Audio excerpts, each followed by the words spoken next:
Jerry Jamestown. I'm here with TreeHugger.com, speaking with Scott Wilcox, the CTO of South by Southwest. Yes. And we're at the first South by Southwest Eco. Thank you. This is great. How did South by Southwest Eco come about?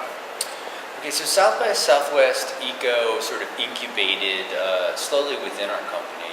In 2006, we formed a sustainability team comprised of members of various departments with an eye towards figuring out how to make our operations greener and more energy efficient, reduce waste in our operations as well as our events.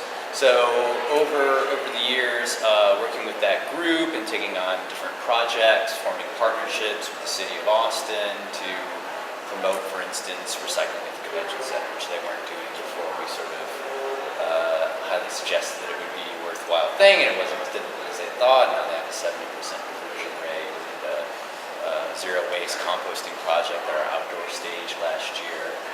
And we found that through doing this, we've engaged our employees as well as our community more and more in these efforts.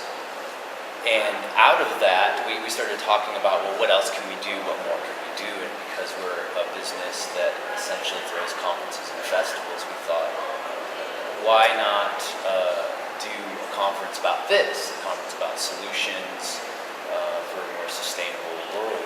So South by Southwest Music just celebrated its 25th year.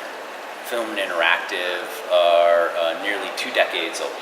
So there's these really big, mature events. And to kind of, I don't know if you've ever been to South by Southwest, to put a general scope on it, we had over 5,000 individual events in that week.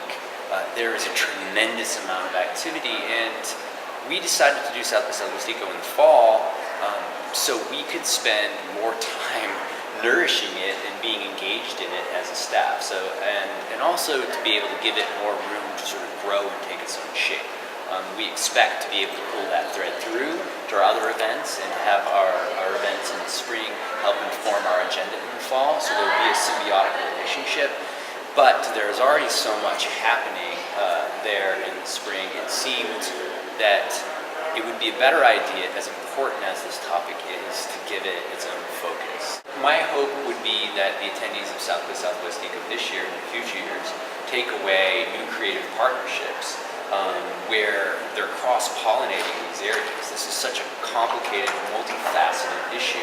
Rather than having an event that's just focused on wind or solar or corporate sustainability or the policy space, we want to melt it into South by Southwest Eco and be able to build sort of, I kind of think of it getting the kernel started here with the professionals and then build the kind of concentric rings and add more over the time, or festival and consumer focused events as well to complement it. So with South by, the thing that's great about it is, when you come for interactive, you sort of mingle with the music people, you sort of mingle with the film people, and I wonder if that general audience is then losing some of the value that Eco would have, and if there's a way to, because obviously everyone here is sort of on board, we all care about it, we at TreeHugger care about it.